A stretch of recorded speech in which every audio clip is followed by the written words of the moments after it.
torácica y pleura. Cuando ya entramos a la parte ya de la caja torácica, tenemos que entender el primer concepto. El primer concepto que es, ¿qué es la caja torácica? ¿Alguna idea? ¿Qué es la caja torácica?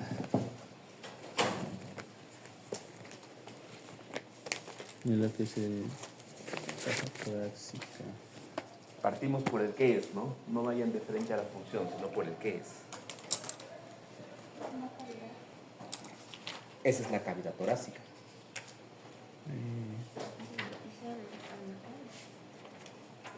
Esto es la caja torácica y adentro tienes la cavidad torácica. Son dos cosas diferentes.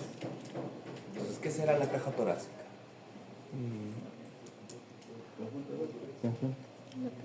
No solo huesos. Músculo. Es un conjunto de estructuras óseas, cartilaginosas, musculares, ligamentarias, cuya función es proteger los órganos de la cavidad torácica. ¿Qué órganos están en la cavidad torácica? Corazón, pulmones y los órganos del mediastino, ¿no? Donde encontramos los grandes Vasos. Su principal función es esta, servir de protección. Segunda función, ¿qué otra función podrá darse a la caja torácica? ¿Qué viene acá? Claro, esto, ambos lados. Servir de sostén o anclaje a los miembros superiores. ¿Qué más?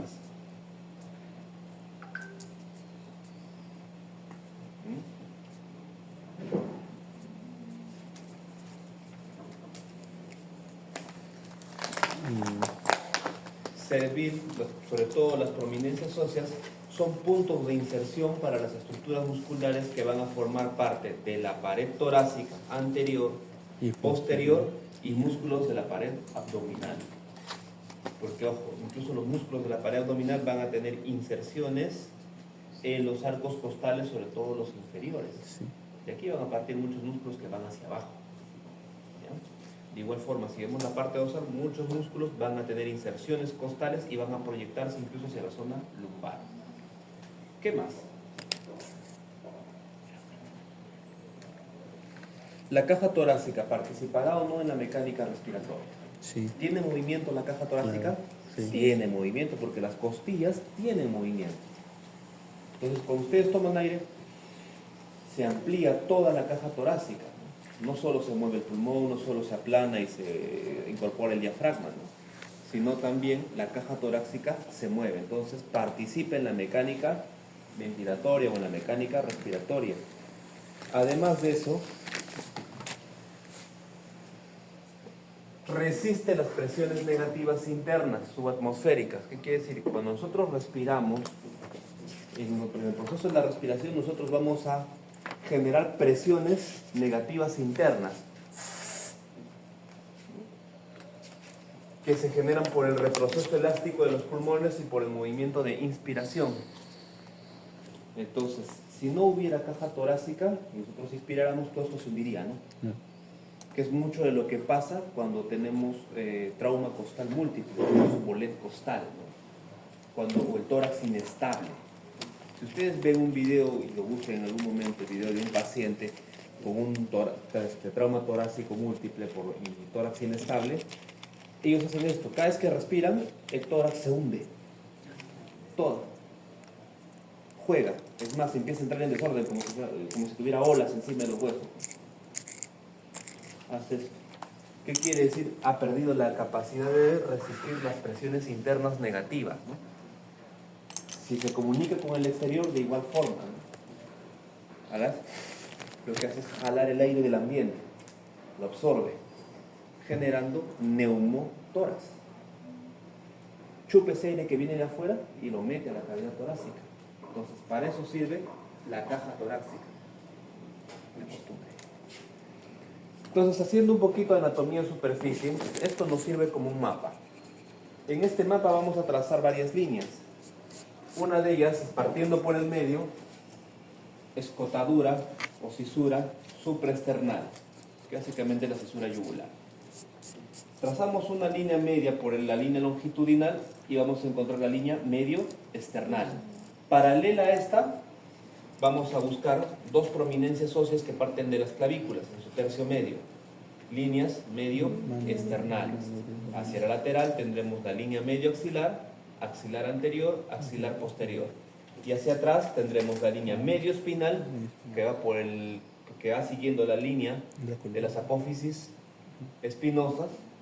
Paralelo a eso tendremos las líneas escapulares, ¿no? Pasando por el borde escapular. ¿Para qué nos sirve esto? ¿Alguna idea? Clínicamente. Acá ustedes van a pasar a semiología. Para localizar mejor, por ejemplo, en la... Entonces, cuando lleguen ustedes a preinternado, en la puerta de salir del internado y vayan al hospital, lo primero que les pregunto nuevamente es, muy bien, ausculta el corazón, identifícame los focos, anatómicamente hablando. No, el microscopio lo ponen en cualquier sitio, ¿no? Entonces, ¿para qué te sirve esta anatomía de superficie? Para describir, ojo, para ponerles el ejemplo con el tema de auscultación cardíaca. Se auscultan 4 focos cardíacos: aórtico, pulmonar, bicuspídeo y tricuspídeo. El aórtico está ubicado en el segundo espacio intercostal. Acá tenemos el primero, segundo espacio intercostal. ¿A qué nivel? En la línea medio clavicular derecha. Entonces ya uno puede ubicar, saber dónde va a colocar el estetoscopio, ¿cierto? El pulmonar estará en el tercer espacio intercostal, en la línea medio clavicular izquierda. Ya sabes que tienes que irte al otro lado, un poco más abajo. El tricuspídeo se encuentra en el quinto espacio intercostal entre la línea axilar anterior y la línea medio clavicular izquierda. Entonces, trazarás tu línea. Esta es mi medio clavicular izquierda, esta es la axilar anterior. En ese espacio colocaré mi estetoscopio buscando mi quinto espacio intercostal. Semiológicamente, la anatomía de superficie es importante. ¿Dónde más se replica esto? Cuando vamos a examinar pulmones. Se ausculta el tórax, el estetoscopio bien plantado encima de la escápula, ¿no? Sí, murmullo vesicular está disminuido. Claro, está disminuido porque no escuchas nada. Está el hueso en medio, ¿no? Cuando la teoría semiológica te dice que el estetoscopio lo tienes que colocar en el segundo, cuarto y sexto espacio intercostal posterior entre la línea escapular y la línea medio espinal, porque acá hay un espacio libre. Entonces, para eso sirve. Ustedes cuando leen libros de semiología, normalmente si no trae la imagen, les dice en la teoría dónde colocarlo, dónde auscultarlo. Para eso sirve la anatomía de superficie, es como un mapa, ¿no? Es como un mapa. También nos sirve en la parte descriptiva si queremos describir lesiones. En el área médico-legal, ¿no? Donde más les sirve, si quieren describir lesiones, esto es muy importante. Costumbre siempre tiene que estar allá. Entonces, cuando hablamos netamente del componente óseo cartilaginoso en la caja torácica, tenemos no solo la parrilla costal, la estructura escapular, las clavículas, el esternón, sino también tenemos estructuras condrales que son de unión, van a permitir cerrar esta caja. Estas estructuras condrales van a formar un ángulo. Este ángulo de acá es un ángulo infraesternal, también conocido como ángulo de Gardner, que tiene más que todo implicancia, su importancia en lo que es la anatomía quirúrgica para el cirujano de cardiovascular o para el cirujano de abdomen. Entonces, de mayor importancia acá. Si hablamos propiamente del esternón, y por ahí un esternón circulando,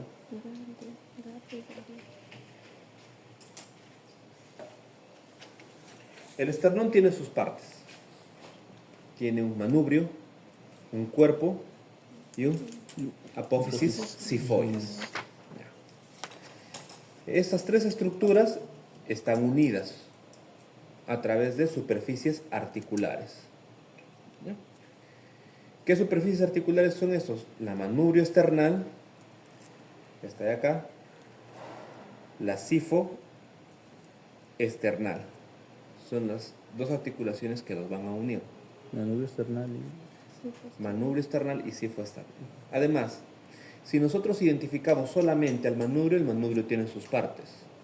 Tiene su escotadura o cisura yugular, su cisura clavicular, que es donde está articulando con la clavícula, su cisura para el primer arco costal, donde se está uniendo con la primera costilla, y la cisura para el segundo arco costal. Esta cisura para el segundo arco costal está en el mismo lugar donde se está uniendo manubrio con cuerpo esternal. Si nosotros vemos luego el cuerpo, que el cuerpo es lo que está ahí, lo que tienes ahí a la mano, el cuerpo, lo circulas con tus compañeros. En el cuerpo lo que podemos identificar a los lados son varias cisuras. Estas cisuras son para los arcos costales del tercero al séptimo arco costal, que son los que van a terminar uniéndose al cuerpo. Esa unión al cuerpo, ¿qué cosa va a implicar? Le va a dar las características de costillas verdaderas y falsas. Verdaderas son las que tienen unión anterior con el esternón y unión posterior con el cuerpo vertebral. Tienen dos puntos de anclaje. Esas son las verdaderas. Las falsas son las que no tienen punto de anclaje, como las flotantes, ¿no? Y otras que se apoyan en estos cartílagos condrales, ¿ya? Además de estas dos articulaciones que habíamos mencionado, que sirven de unión de manubrio con cuerpo y de cifoides con cuerpo, están las articulaciones externo, clavicular, externo, condral y, perdón, son esas cuatro: externo clavicular, externo condral, manubrio esternal, sifo esternal. De aquí vamos a ver más articulaciones, porque son más articulaciones todavía.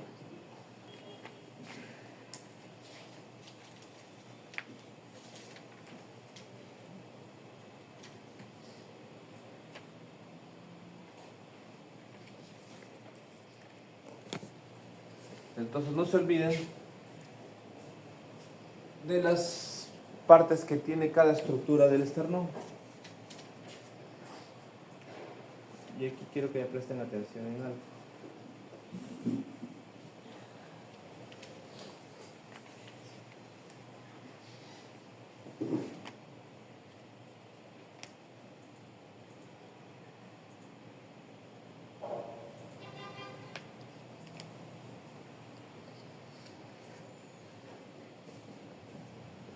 Las partes: cisura yugular, cisura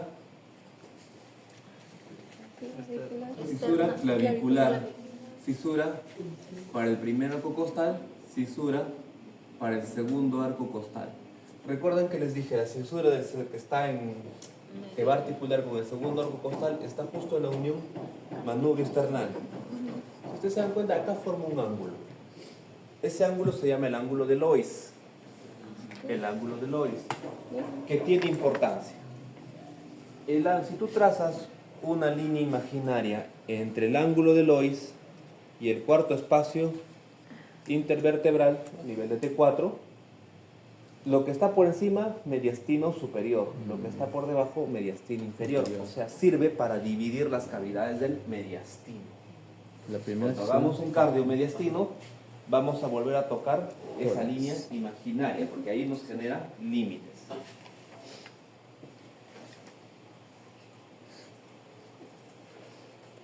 Ese es el ángulo de Lois, ¿no? Y ahí lo deja bastante claro. Ahora, vamos a ver características de los arcos costales, donde vamos a terminar dividiendo las costillas en costillas típicas y costillas atípicas.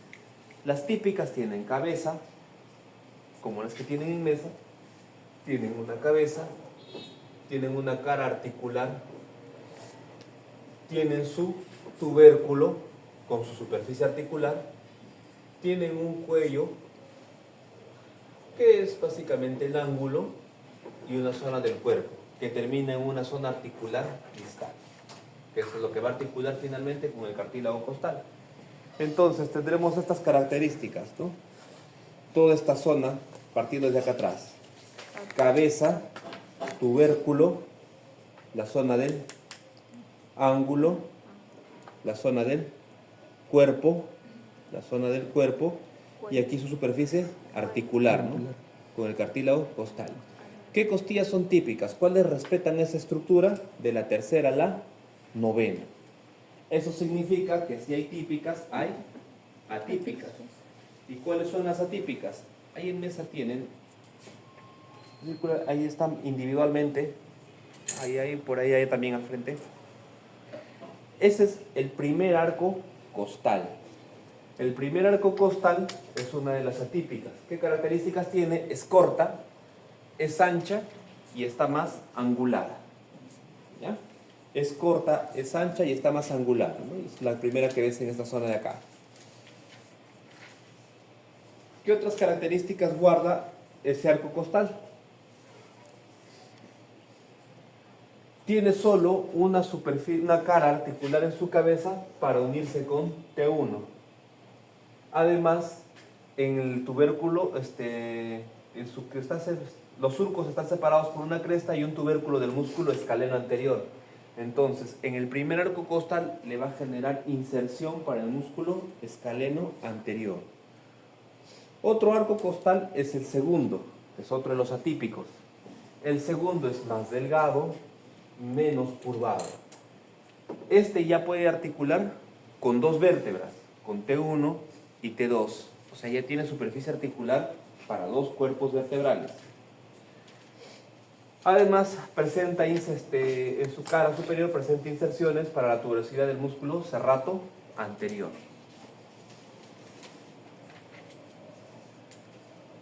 Luego el resto de las atípicas, que vienen a ser la décima, onceava, doceava, entre sus características están que no son cortas y no presentan cuello ni tubérculo.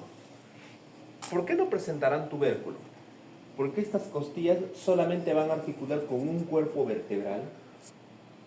Y dos, porque después de las últimas vértebras dorsales ya llegan las lumbares. Y en estas lumbares ya no hay costillas, entonces no es necesario superficies articulares que entren en contacto con esas vértebras. Y eso lo vamos a ver acá. Esos son los cartílagos costrales, borde superior, borde inferior. Lo que les mencionaba, las articulaciones costocondrales, que son estas de unión, costocondral. Van a venir las articulaciones condroesternales, la articulación intercondral, que son estos puentes entre los espacios, entre las superficies articulares condrales, las intercondrales. Entonces, ya hemos dividido en verdaderas, falsas, típicas, atípicas. Ya tenemos los reparos óseos, cabeza, cuello, cuerpo. Sabemos cuáles son las atípicas y qué características tienen. Y lo que les mencionaba un poco, ¿no? Por la parte posterior se van a generar las articulaciones costovertebrales o costilla vértebra. Y para eso un requisito es recordar cuál era la estructura de una vértebra. Entonces, en la estructura de una vértebra teníamos un cuerpo, ¿no? Un canal medular, apófisis transversas y apófisis espinosa. ¿Sí? Y recordamos eso, ¿verdad? Si ustedes recuerdan, entre las características de las costillas dorsales o torácicas, esas tenían las apófisis espinosas mucho más anguladas, ¿cierto? Hacia abajo, ¿no? Y eso se traduce acá, ¿no? Tenemos las cervicales, ustedes pueden palpar esta, ¿no? Que es C7, ¿no? O sea, que ustedes inmediatamente pueden tocar en la parte posterior. Después de esta, las apófisis espinosas empiezan a angularse hacia abajo. Entonces tenemos T1, T2, T3, T4, T5, T6, T7 y así hasta T12. Una vez que llegamos a las lumbares son más horizontales, son más cortas y son más anchas. Y no solo va a variar la apófisis espinosa, varía la característica del cuerpo, ¿cierto?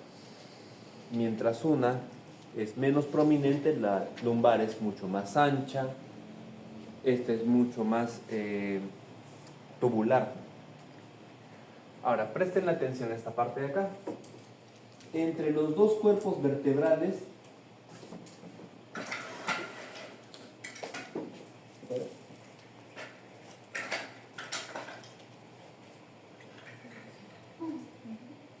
aquí está cerca.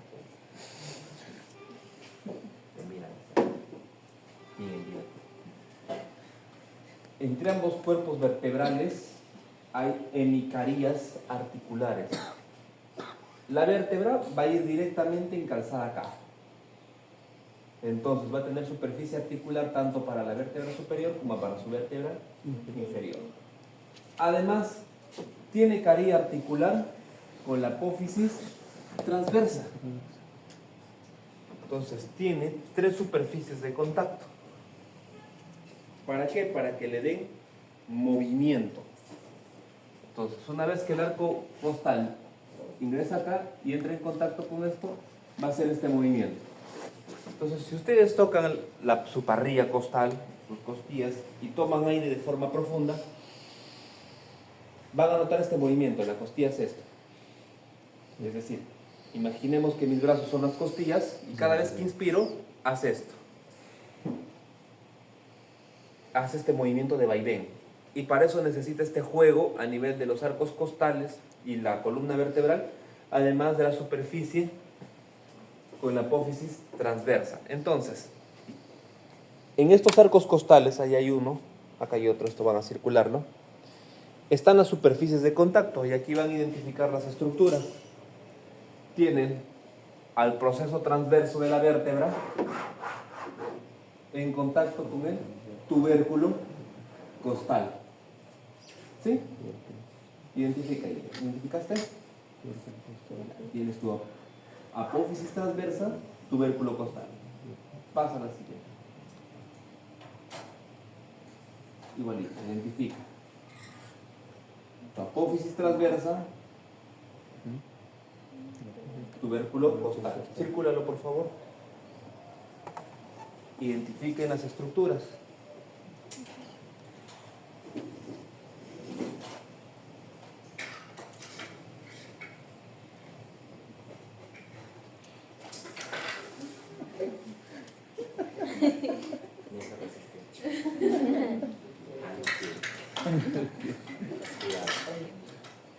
Uy, se quede. Se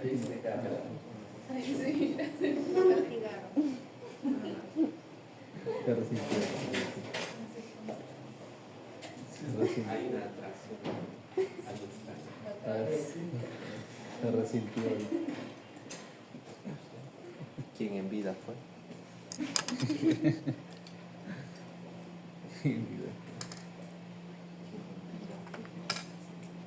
Algo se trae. Que siguen un rato. Entonces, en los arcos costales que les he pasado, ustedes pueden identificar las partes de la costilla, porque son costillas típicas las que les he pasado ahora. Tiene su cabeza, ¿no? Tiene su tubérculo, tiene su cuello, ángulo, cuerpo y superficies articulares. Entonces, aquí lo que estamos viendo es el tubérculo de la costilla haciendo contacto con la apófisis transversa en esta fosita, ¿no? Que es la fosita costal del proceso transverso. Otra superficie de contacto es a nivel de la cabeza. Si ustedes se dan cuenta, la cabeza está articulando con el cuerpo vertebral. ¿Recuerdan esas 2 hemicarías que les mostré inicialmente? ¿Sí? Entre los 2 cuerpos vertebrales es esto. Entonces, articula con las hemicarías de los cuerpos vertebrales y con la apófisis transversa y el tubérculo costal. Entonces tienen esas superficies de contacto. Y eso va a estar fortalecido por ligamentos.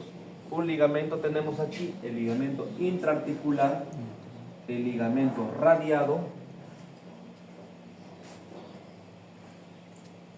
el ligamento costotransverso superior. Esto va a unir el borde superior de la costilla a la apófisis transversa superior. El costo transverso propiamente dicho y el costo transverso lateral, ¿no? Acá tienen costo transverso lateral, costo transverso propiamente dicho y el costo transverso superior que lo une hacia la apófisis transversa de la vértebra inmediatamente superior. Entonces, hace todo un juego ahí y vamos a ver cómo se da ese juego.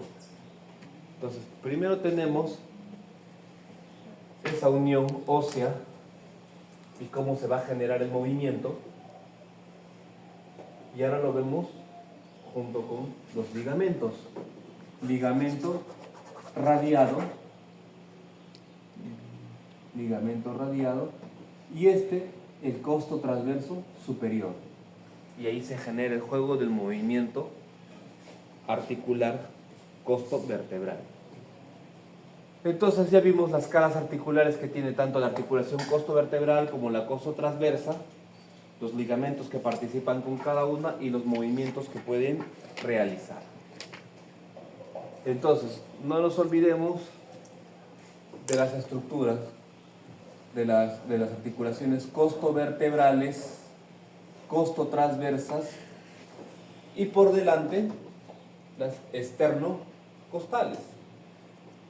Y esas incluso también tienen su propio ligamento, que es el ligamento esternocostal radiado. Y si vemos esto en un cuadro, ¿cuáles son todas las articulaciones que participan en la pared torácica? Y lo dividimos en dos: anterior y posterior. Anterior, ¿cuáles tenemos? Mirando el esternón. Articulación esterno-clavicular, esterno-condral. ¿Qué más?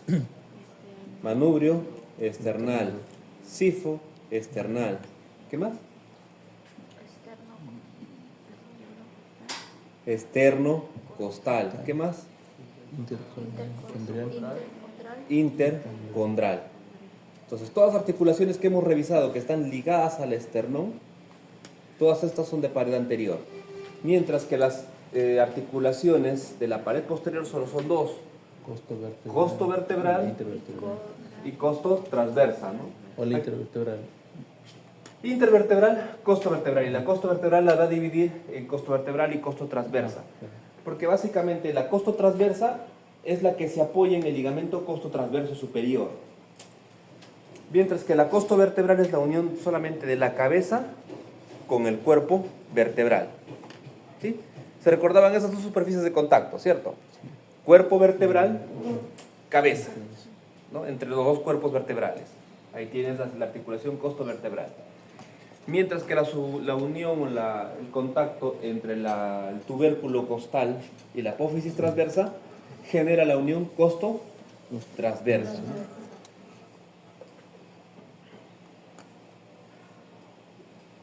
Y cuando hablamos ya de la pared, del paquete muscular, en el paquete muscular identificamos primero de afuera hacia adentro al músculo pectoral mayor, que tiene inserciones a nivel de lo que viene a ser el cuerpo costal, esternal, clavicular y en el tercio superior humeral.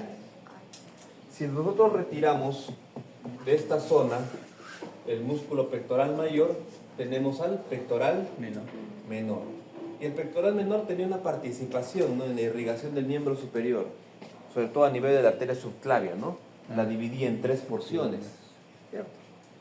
Y esas 3 porciones estaban diferenciadas porque de aquellas partían las subramas de la subclavia, que ya no las voy a repetir porque ustedes han hecho esa estructura y función 1. Luego de esto vemos acá las inserciones. Debajo tenemos al serrato anterior.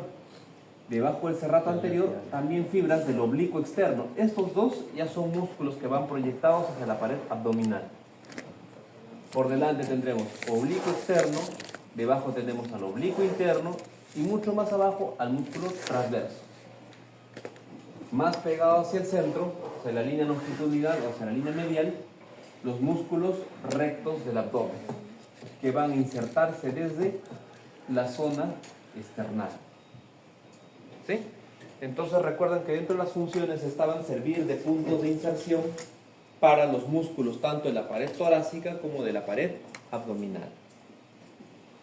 Entonces tenemos, ¿no?, las proyecciones de las fibras del músculo pectoral mayor, pectoral menor, serrato anterior, y si nos vamos hacia atrás, tenemos arriba el serrato posterior superior, hacia abajo el serrato posterior inferior, los elevadores de las costillas, los intercostales. Acá vamos a hacer un punto aparte.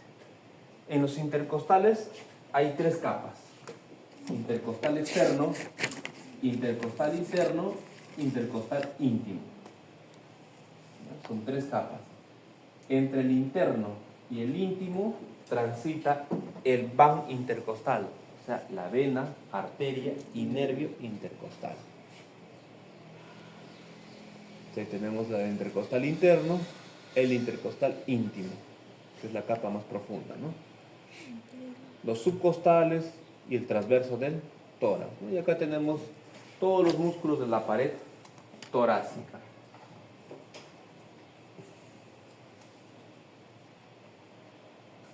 Para ver la irrigación,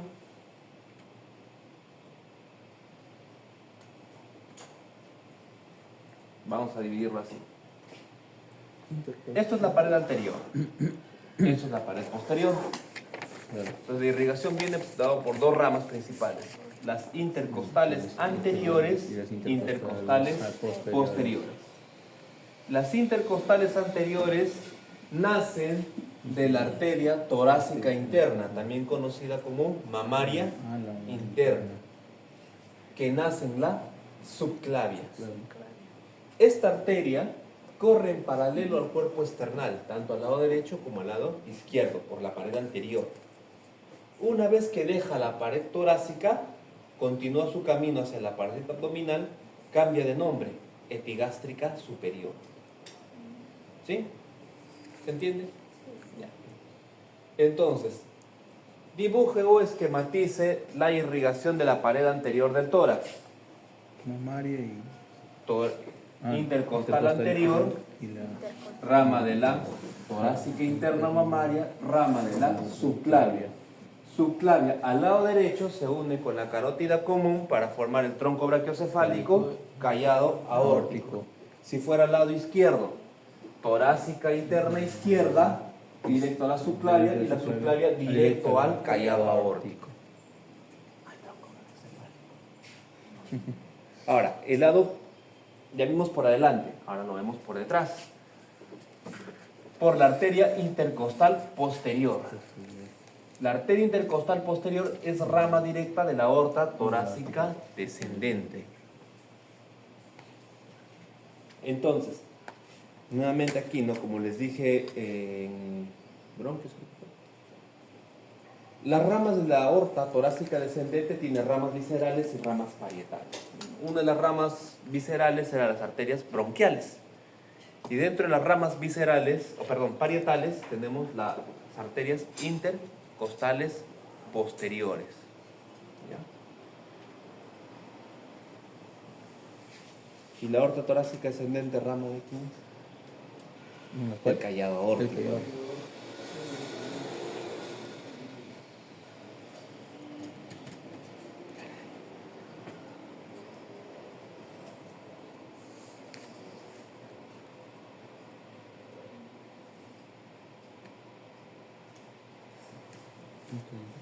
Se tienen el recorrido de la torácica interna. Otras ramas que participan son la torácica lateral, que nace del axilar, ¿no? Las ramas de la toracoacromial. La toracoacromial es una de las ramas que van a partir de la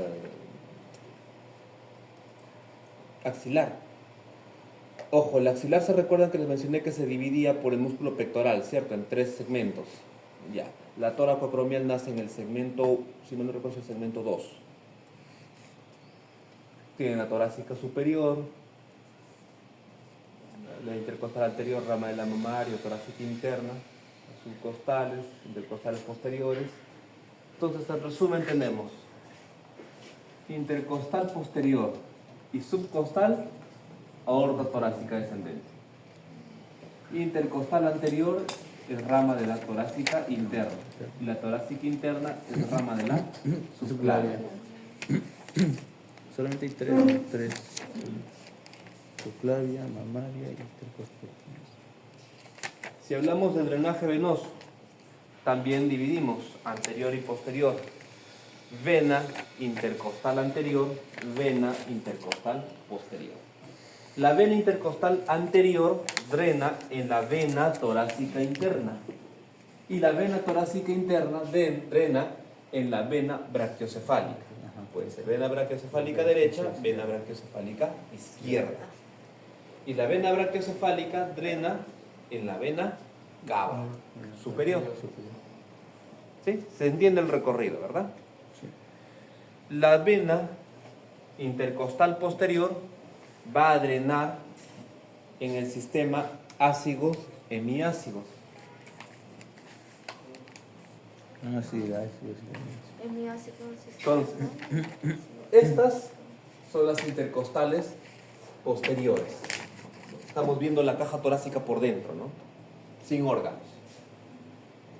Esta es la pared posterior. ¿Sí? Se entiende la visión que tenemos, ¿no? De la hemiácidos y el ácido. Vayan a pensar que estamos viendo lo de atrás. ¿No? Lo estamos viendo por delante, sacando todo esto. Solamente esta pared de atrás, de su cara anterior. Entonces tenemos las venas intercostales posteriores drenando en el sistema ácigos o en la hemiácigos o el hemiácigos accesoria. Esto ya lo habíamos hablado un poco cuando vimos el drenaje venoso bronquial, ¿no? Donde habíamos hablado que las venas bronquiales del lado izquierdo utilizaban puentes para llegar a la cava. ¿Cuáles eran esos puentes? La vena hemiácigos accesoria, que drenaba en la brachiocefálica izquierda, o utilizaba al ácido, ¿no? Para llegar al otro lado.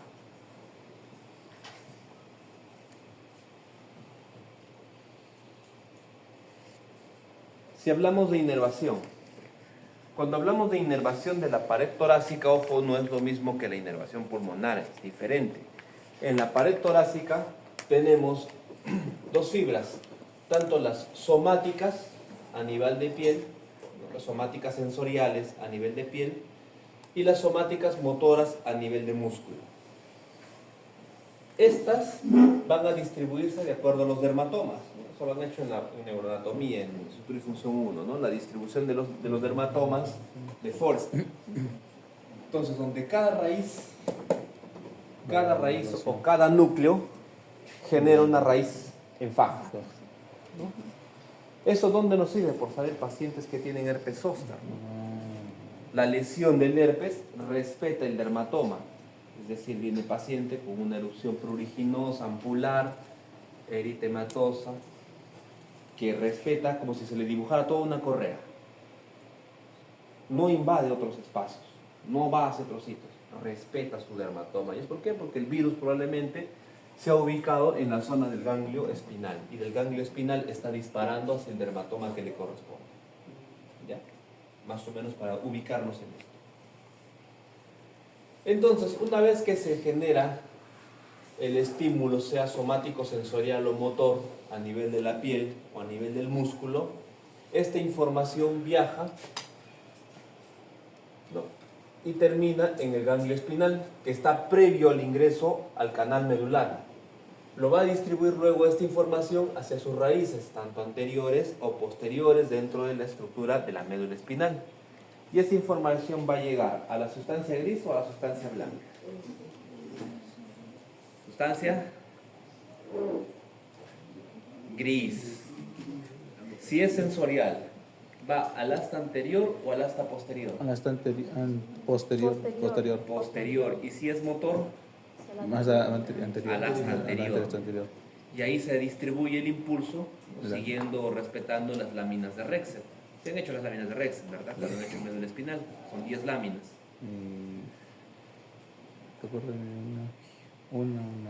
Donde, sobre todo, ¿no? Las más conocidas, que son la 1 y la 5, son las láminas de transmisión de dolor. Y la 5 es la más conocida de todas porque a través de esas transita el fascículo oásico, espino talámico superior, que es la supercarretera del dolor. Entonces, les pido, dibuje o esquematice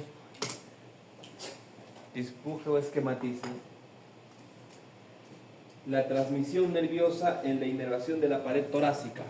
Identificarán, ¿no?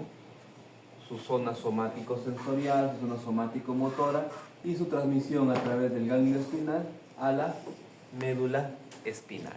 ¿Tipo arco reflejo? Ya nos voy a pedir láminas de Rex porque sé que no se acuerdan. Doctor, ¿tipo es el arco reflejo o no? ¿O es diferente el arco reflejo? El arco reflejo es un compuesto de varios estímulos. Ahí estamos hablando solamente de caminos de transmisión. Ahora, ¿Qué más participa aquí? Sobre todo a nivel muscular. Nuevamente retrocedemos a estructura y función 1 y hablamos del plexo No, el plexo braquial. plexo ¿Sí? braquial. ¿Se recuerdan del plexo braquial? Sí, que me contó la parte de Las raíces del la plexo raíz braquial. Sí, ya. ¿Qué ramas se desprenden del plexo braquial? El nervio. No. Nervio. Equivóquense, pero no tanto. El nervio. ¿Cuáles son los 4 nervios responsables de la inervación del miembro superior? Las confesamos. Músculo cutáneo, radial, cubital y mediano. ¿Van a llorar en semiología neurológica? En semiología del neuro ya no te explican esto. De frente vas a la lesión nerviosa. Tienes que tener claro de dónde partió esto. ¿Por qué les hago este recordar? ¿Por qué el plexo braquial?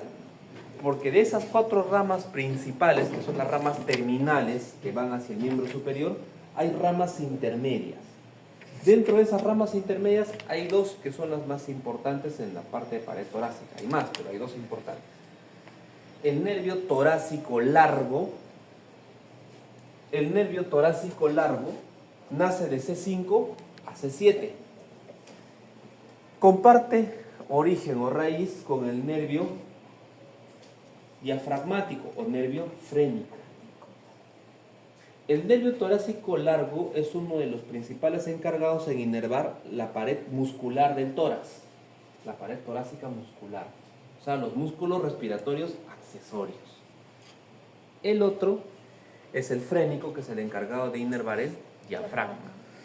Entonces, ¿qué pasaría en un paciente si tiene una lesión cervical a nivel de C5 o C6?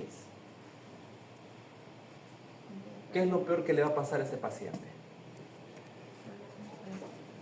Si se lesionan las raíces que generan nuestros nervios. Va a paralizar los músculos respiratorios accesorios. Probablemente es un paciente que va a requerir intubar ni bien cruza la puerta de emergencia. ¿Quiénes sufren esto? Los que manejan moto. ¿Qué más se lesionan esto? ¿Por qué? En moto la lesión más frecuente o el mecanismo de trauma más frecuente es el de eyección. Choca, se eyecta. Al caer normalmente golpean cabeza o la parte cervical. ¿Quiénes más? Los que van en vehículos, autos, buses, lo que tú quieras, y que sufren el latigazo cervical. Esos impactos posteriores en donde sacudes. La lesión a veces no es tanto cerebral, la lesión es cervical. Por eso que lo primero que hacen es que colocan un collarín cervical para proteger el cuello. Por eso que la primera medida, estás frente a un trauma, colocas collarín cervical, hasta descartar que haya lesión medular. ¿Por qué? Porque si no haces esta primera medida, y esto deberían saberlo desde el primer ciclo, porque a veces ya desde el momento en que inician a estudiar son personal sanitario en entrenamiento, lo primero que uno asegura es la parte cervical y la vía respiratoria.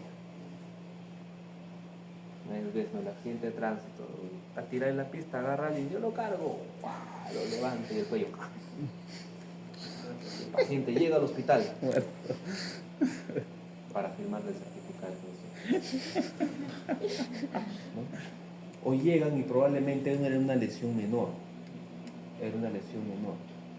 pero con la falta de cuidado en manipular la parte cervical, lo acabas de dejar cuadripléjico.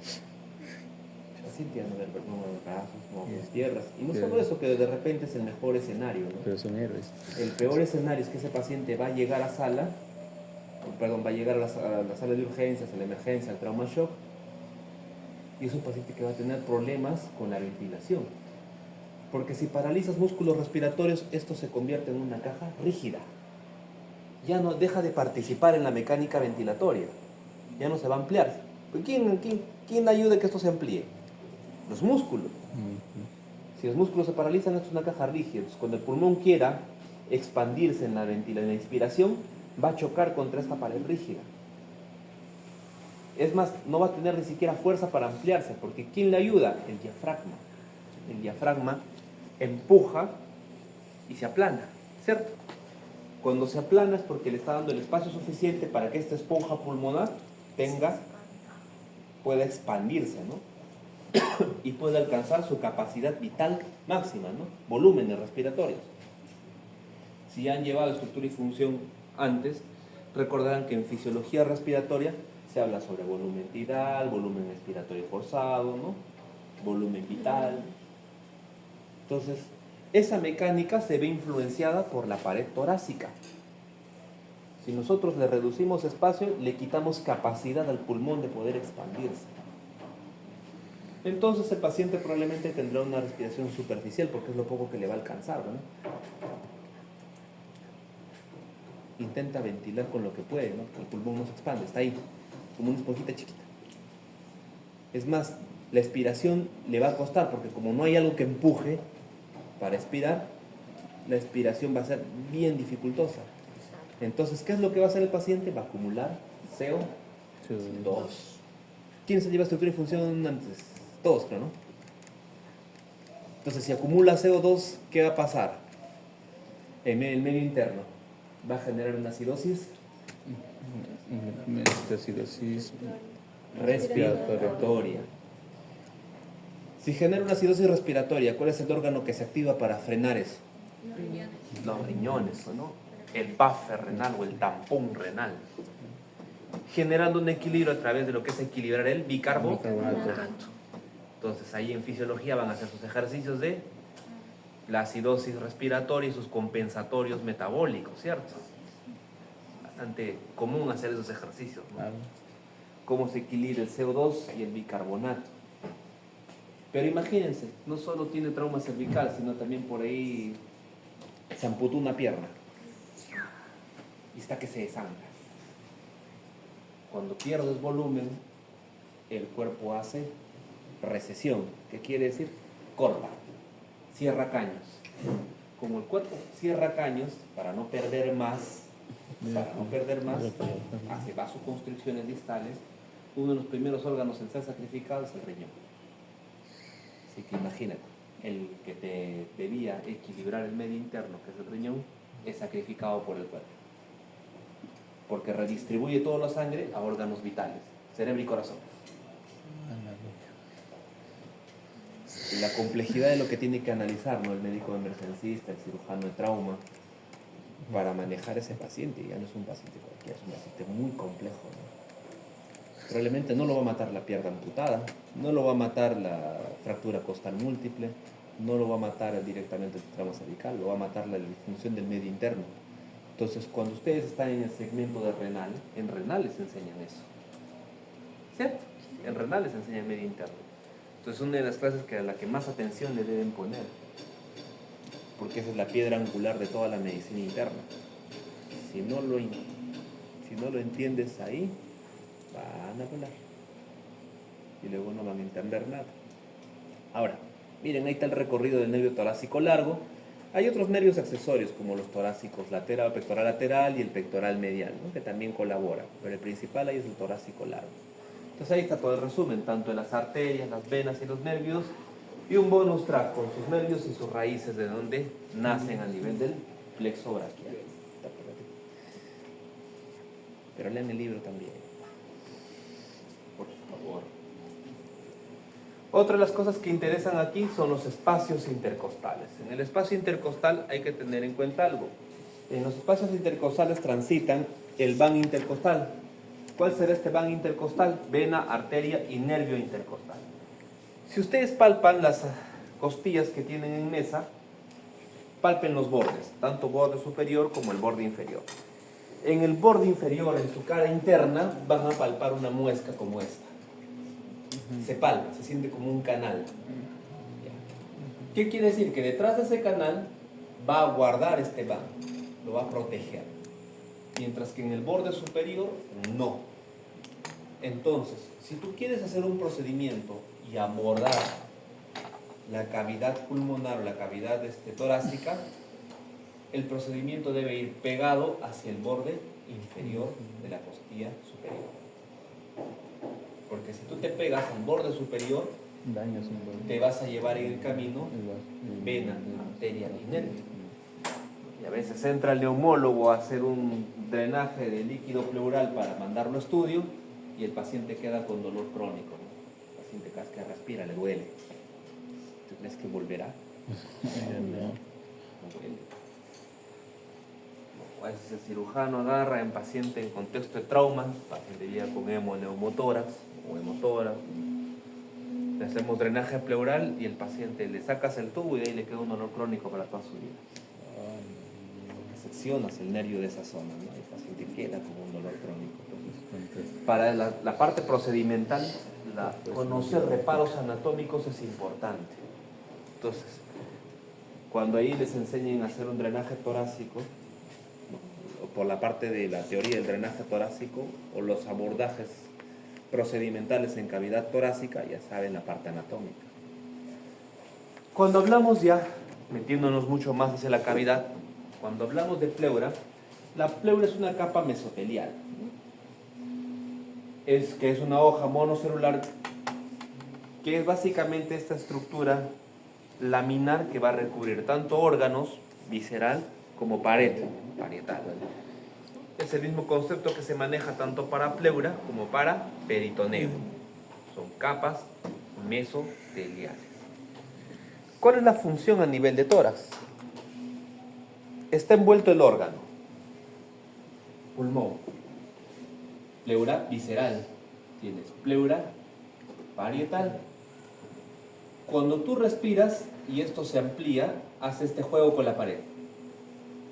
Roza, constantemente roza y juega. Entonces, para que ese juego se pueda dar, tiene que haber un líquido que sirva lubricante. Es el líquido pleural. ¿Qué pasaría si este líquido no se diera o no existiera o no estaría ahí? Ajustaría como Ese roce ese roce. genera un proceso inflamatorio, ¿no? Y eso generaría dolor. ¿En quiénes se ve esto? Antiguamente, cuando había la tuberculosis, no había un abordaje tan temprano como ahora. Ahora hay bastantes estrategias para abordar a los pacientes con tuberculosis y se les puede tratar de forma temprana. Cuando antes no había eso, el paciente acudía al hospital porque tenía pleuritis. Es decir, cada vez que inspiraba tenía dolor punzante en el tórax. Sentía un dolor tan punzante que no le dejaba tomar aire, ¿no? Llegaba en posición antálgica. Entonces le tomaban placas y ahí veías pulmón tomado por su caverna tuberculosa. Cuando ya veías pleuritis significaba de que había generado un proceso inflamatorio a nivel de las pleuras, tanto visceral y parietal, y este proceso inflamatorio había generado adherencias, se había empezado a adherir las pleuras. Entonces, cuando esto empezaba a adherirse, cada vez que el paciente quería respirar y ya no había juego, era como que estas dos estructuras se jalaban, ¿no? Y eso era lo que generaba al final el dolor. Entonces estos pacientes iban a cirugía de tórax y cardiovascular y el torácico agarraba, abordaba esa zona del espacio pleural y le instilaba sustancias quelantes, que era la pleurodesis, ¿no? El procedimiento de pleurodesis. Entonces, con eso se liberaba un poco las hojas pleurales y le permitían al paciente respirar, ¿no? Eso y tratamiento medicamentoso. Ahora lo ves, todavía se ve en algunos pacientes, sobre todo los que tienen infecciones bacterianas complejas a nivel pulmonar, los que terminan haciendo papipleuritis, donde ya los gérmenes que se meten post-neumonía son gérmenes agresivos, resistentes a fármacos, sobre todo pacientes que están en UCI, ¿no? De estancia prolongada. Entonces en ellos normalmente terminan en sala de operaciones con el cirujano de tórax para que haga decorticación, se llama eso, que es abrir y liberar estas adherencias que se van generando en todo el espacio pulmonar. Lo quema todavía. Entonces, para que el paciente pueda ventilar, porque si no eso limita también su ventilación del paciente.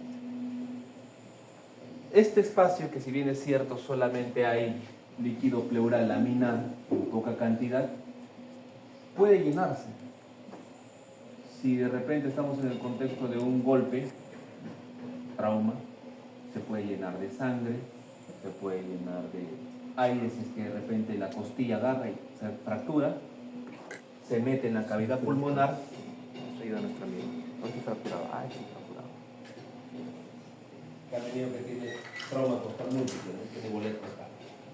Entonces la costilla se fractura, penetra en la cavidad torácica y funciona como si fuera una lesión penetrante. Entonces, el aire escapa del pulmón, se va hacia su espacio pleural y se genera el neumotórax. Ese aire se acumula afuera, comprime el pulmón. Al comprimirlo, lo hace colapsar y se genera una atelectasia pulmonar. Cuando avanzamos en lo que es la estructura pulmonar, vemos que el pulmón se va a dividir en lóbulos, ¿no? Lóbulo superior, medio, inferior, al lado derecho y al lado izquierdo, superior e inferior. Al lado derecho, divididos por las cisuras, cisura horizontal y oblicua, y al izquierdo solo por la cisura oblicua. ¿Qué importancia podrá tener esto? Si esto lo trasladamos al lenguaje radiológico, cuando el espacio pleural se llena de líquido, se va llenando de líquido, va respetando las cisuras, las va marcando. Entonces, radiológicamente esto se llama las líneas B de Kerley. Entonces, cuando uno identifica las líneas B de Kerley en una radiografía de pulmones, uno sospecha inmediatamente líquido. Sospechas líquido, sospechas de un derrame pleural. Incluso ya uno puede estimar el volumen de acuerdo a las líneas comprometidas, ¿no? Si la comprometida es la cisura oblicua o la cisura horizontal, ¿no? Sospecha más entre 50 a 100 centímetros cúbicos, entre 100 a 300 centímetros cúbicos, en fin. Es un poco lo que hace el radiólogo, ¿no? Y si vemos ya la cara mediastínica pulmonar, en la cara mediastínica lo que vamos a tener es una estructura muy importante, que es el hilio pulmonar. Y ahí el concepto, ¿no? ¿Qué es un hilio? Porque hay hilio pulmonar, hilio hepático, hilio esplénico, hilio ovárico. Un conjunto. ¿Qué es el hilio? Zona hueca donde están los vasos sanguíneos. Zona hueca. Ya, casi. Donde encontramos a los tres, El hilio Una cavidad. es un espacio, es ya. un espacio limitado Limitado. por ligamentos. Siempre va a haber un ligamento limitando al espacio del hilio. En este caso es el ligamento pulmonar. Este espacio limitado por ligamentos va a contener estructuras. ¿Qué estructuras contiene? En el caso pulmonar, vasos, arterias, venas, linfáticos y además bronquios. ¿Qué bronquios? Los bronquios principales, derecho o izquierdo.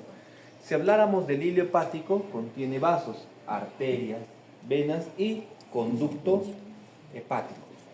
Si habláramos a nivel renal, vasos y ureter. A nivel del vaso es solamente vasos. A nivel del ovario también solamente es vasos y estructura linfática. Y luego cuando vemos la segmentación pulmonar, es un poco lo que ya había visto en su segmentación bronquial, va en relación, donde tenemos al lado derecho los 10 segmentos que están divididos o están repartidos en los 3 lóbulos del lado derecho, mientras que al lado izquierdo tenemos la fusión del lóbulo apical y posterior y el lóbulo basal y el lóbulo anterior y la medial. Y aquí aparece en el lóbulo superior sobre todo los segmentos de la língula, ¿no? Que son los que están próximos al lóbulo inferior, segmentos lingulares. Entonces existen distintos esquemas para lo que viene a ser la segmentación pulmonar. Y cuando hablamos de la circulación, acá va a depender de lo siguiente, ¿no? Uno, del tronco pulmonar que nace del ventrículo derecho. Del ventrículo derecho. Este tronco pulmonar se va a dividir en dos, arteria pulmonar izquierda y arteria pulmonar derecha, que lleva sangre oxigenada o desoxigenada. Oxigenada. Desoxigenada. Desoxigenada. Aquí se da esa diferencia, ¿no? La arteria pulmonar lleva sangre venosa Mientras las venas pulmonares Llevan oxigenada. llevan sangre arterial ¿a qué cavidad cardíaca? A la aurícula izquierda. A la aurícula izquierda. A la aurícula izquierda. Entonces, ventrículo derecho, tronco pulmonar, arterias pulmonares.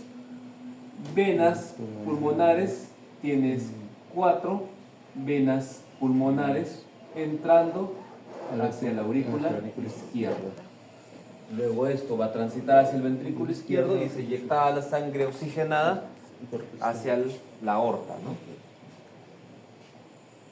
Cuando hablamos del drenaje linfático, acá lo importante es que la mayor concentración de ganglios linfáticos es a nivel periliar o a nivel alrededor del ilio, donde estos van a terminar en los conductos torácicos. Y el conducto torácico drena la linfa en la vena. ¿En qué vena? En la unión yúgulo-subclavia. Donde se une la yugular con la subclavia, inmediatamente ahí está drenando líquido linfático a través del conducto pulmonar. Y si hablamos de la inervación, retrocedemos, ¿no? Y recordamos lo que hablamos en inervación bronquial. Plexo pulmonar. El plexo pulmonar se dividía en simpático y parasimpático. Parasimpático era efector, simpático, inhibidor. ¿Sí? Hasta ahí nos hemos quedado, ¿cierto? El parasimpático efector ya habíamos hablado que era secreto motor, secreción de glándulas, ¿cierto? Le añadimos 2 más. A nivel del músculo liso es broncoconstrictor y a nivel de los vasos pulmonares es vasodilatador. Parasimpático. Simpático, lo contrario.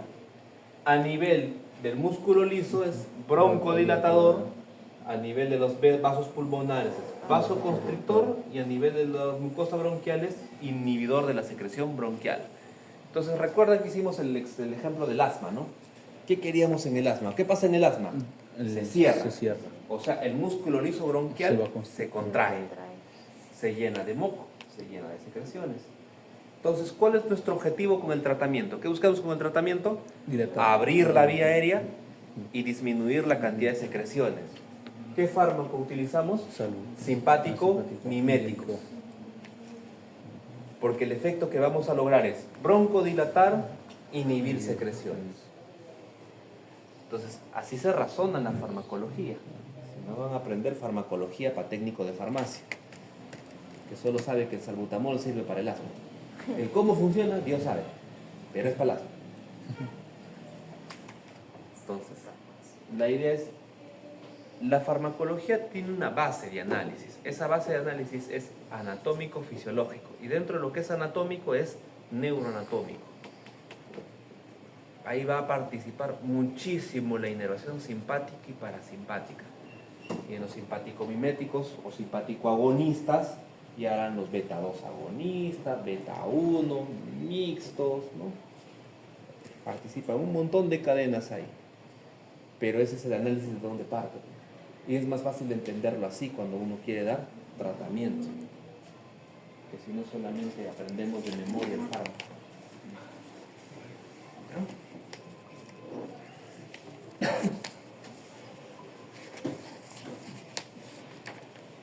Bien, chicos, entonces el siguiente viernes me voy a comunicar con los delegados, ¿ya? Para informarles cómo va a ser la estructura, porque está pendiente el tercer paso y el examen práctico. Porque si los dejo sin un paso, quedan colgados, porque no elimino ninguno, ¿no? Quedan colgados con la nota. Entonces, de todas maneras, tiene que haber tercer paso. Y en la estructura del examen práctico, ya saben, voy a utilizar maquetas, estructuras óseas, como las que tienen en mesa, la laringe, que es lo que hemos utilizado en la clase anterior, visto, lo hemos hecho, lo hemos trabajado, senos paranasales, cráneos, donde hemos trabajado las estructuras de los senos paranasales. Entonces, voy a usar estrictamente lo que usa. siempre aviso. Igualito. Y una vez más, chicos, por favor, sigue llamándome la atención en todos los grupos y en este también ha pasado lo mismo. Si te pido irrigación arterial, no es lo mismo que colocar venas. Les pides arterias y te grafican nervios. Les pides nervios y te grafican arterias. Les pides venas y te grafican arterias. Esos son conocimientos escolares básicos.